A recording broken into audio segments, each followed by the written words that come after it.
can we chat about Citroen 2CV ownership? Because I've had this Citroen 2CV for a few months now, and I have done several thousand faultless, drama-free, beautiful, amazing miles in it. However, I completely understand that this is not a process that is for everyone.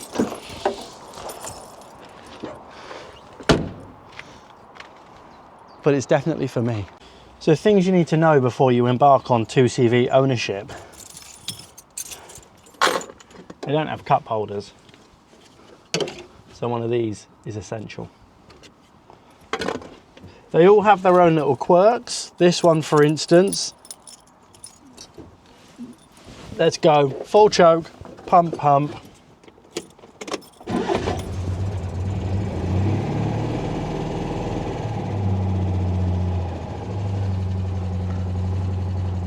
Some of them don't start like that.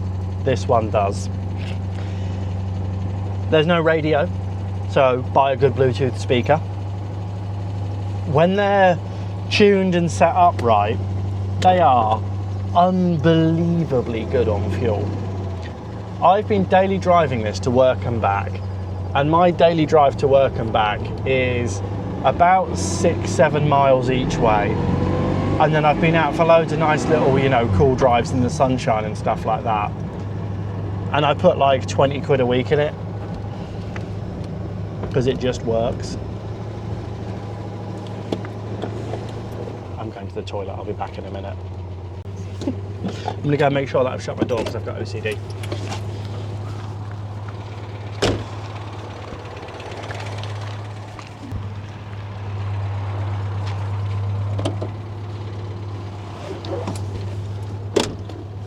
The door, in fact, was locked, as it always is, but I always check. So, what's the key points to happy and successful Citroen 2CV ownership? Abuse it respectfully. These engines have to be worked, and they like to work, but with that, you have to make sure you keep on top of the spark plugs, you have to make sure the ignition timing's right, you have to make sure that the valves are tight, you have to make sure that everything's all tickety-boo. Look at how bouncy that is. There we go, we're almost back to normal. Yeah, you have to make sure that you treat it with a certain amount of care whilst thrashing the nuts off it. It's all about the maintenance of speed. You absolutely do not want to have any deviation of acceleration. For instance, this massive great hill outside of my unit. Click clock, click clock, click clock, click clock. Right, let's send it. Second gear. Go on, girl. More, more, more. So that was 35 in second. As I've got more used to this and I've done more servicing work to it, I now follow the little indicators on the speedo that tell you where to change gear, and that makes a massive difference. So ordinarily I would have changed by now, but this is a pretty steep hill and we're doing almost 50. Then I'll change. That extra like security blanket of knowing that I can rev the nuts off it is so much better, because now we're cruising along at a steady 50. We'll step it up in a little minute once it levels off. There you go. So we're cruising along now, 55 mile an hour, life's a dream, engines tickety-boo, job done. The brakes on 2CVs are weirdly good, so not that you ever want to use them. You definitely never want to use the brakes on your 2CV. Like here, I've got this junction coming up here. I don't particularly, I don't want to brake for it. I want to maintain speed. So I'm going to take a wide line, sweep it in. That is the 2CV line. Any normal car would have braked down to like 15, 20 mile an hour and then turned. Not me. I refuse. Speed bumps. Actually slow down for them. The way that the 2CV suspension is designed, you can't just glide over them because the springs compress and you end up with a pogo, and nobody wants a pogo. You will get really annoyed beeping the horn all the time when you get in and out, because this is like in line with the steering wheel.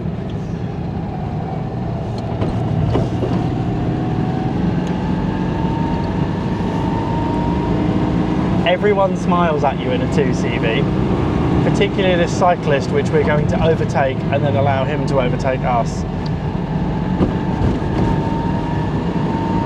Here's an interesting fact for you. On the Tour de France, they call climbs like Cat 1, 2, 3, 4, and that's based around what gear you would need to be in a 2CV to get up them. I love that. So French. Right. Back on it. With these 2CVs, you notice an enormous difference in them when you service them. This thing, since I've done the tappets and done the spark plugs and done a couple of oil changes, it's like a different car. Doesn't sound like much, but I've definitely gained 4 or 5 horsepower out of just doing the tappets. 4 or 5 horsepower might seem a little bit extreme, but when the tappets go and the valves aren't opening properly, the knock-on effect that has is massive, because these need everything they've got. Right. Let's rev the nuts off her.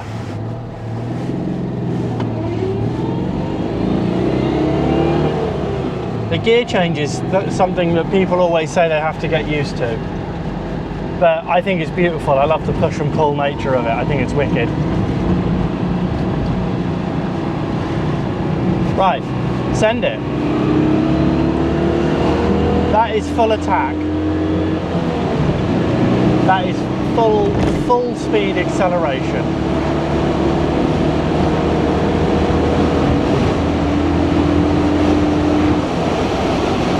mph in third. You know it's good if you can do that.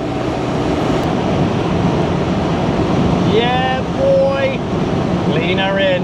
Now you have to take this corner with some acceleration, because around the next corner we've got a big hill. Oh no, I'm not lifting, and I'm just hoping they're gonna, no, go on, go. This is disastrous. Accelerate. Yes, I am aware the gearbox is whiny.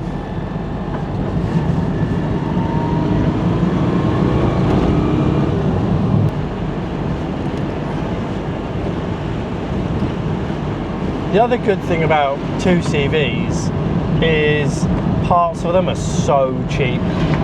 So cheap, so accessible, so easy to work on.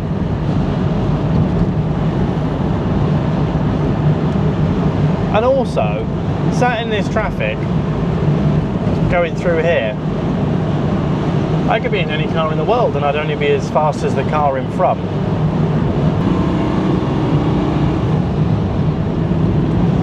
Wait until you see the hill that I have to get up in it every single day to get to my house. It is the biggest, worst hill for a 2CV in the world, because you can't even get a run up to it. So yeah, one of the things that I think is really worth talking about is the value of these things, because these are, for what you get and what they are, they're an insane amount of money. However, the price of classic vehicles is directly linked to their usability and ownership experience. And cars like the Renault 4 and the 2CV are absolutely rocketing in price at the moment. And I think a large part of that is because they were designed to be used. They weren't designed with anything else in mind.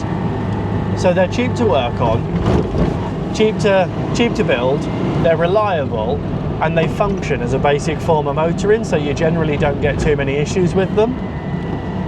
And because of that usability, the value of them is going up and up and up, because you could sit this in a barn for 10 years, go to it and turn the key and it would start. And that usability massively impacts the value of the car. Cost and value are two separate things. The money that I paid for this is infinitely better value than things that I've bought at with a better cost ratio. Like, I've bought 10 grand cars for 5 grand, but then haven't got much value out of it.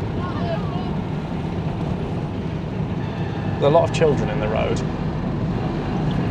Whereas value to cost wise, I paid a lot for this, but actually the value that I get is considerably more than that. Does that make any sense?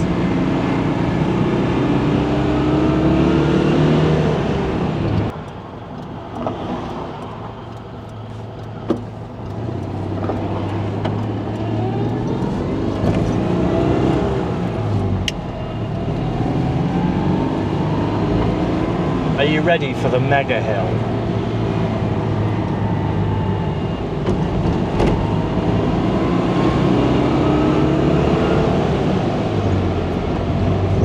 So, there's dream scenarios and then there's not dream scenarios with this hill.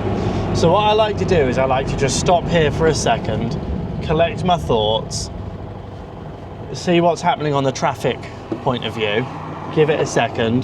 So I'll definitely have a clear run going out this way now, and then it's full attack all the way, full attack, get a good view around the corner. Yep, nothing's coming, send it.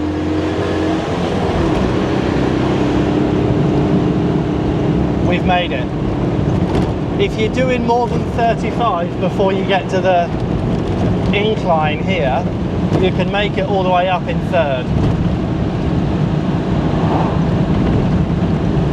It banks off a bit here, and you can actually gain a little bit of speed here.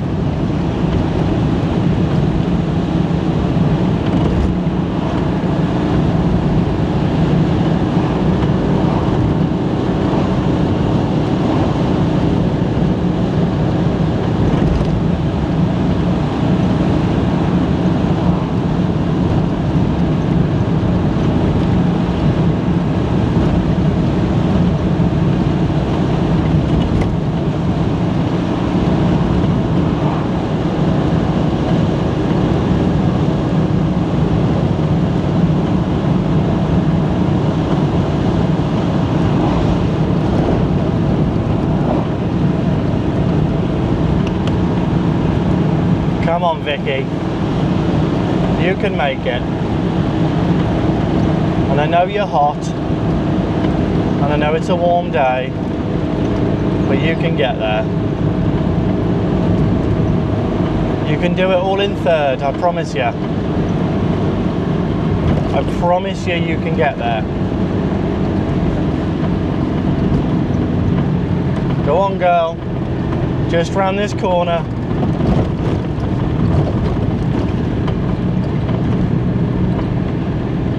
Go on, girl. Bit more. Just a little bit more, baby. We're nearly there. Fuck me, the heaters are blaring. There we go. Busty bank in one gear.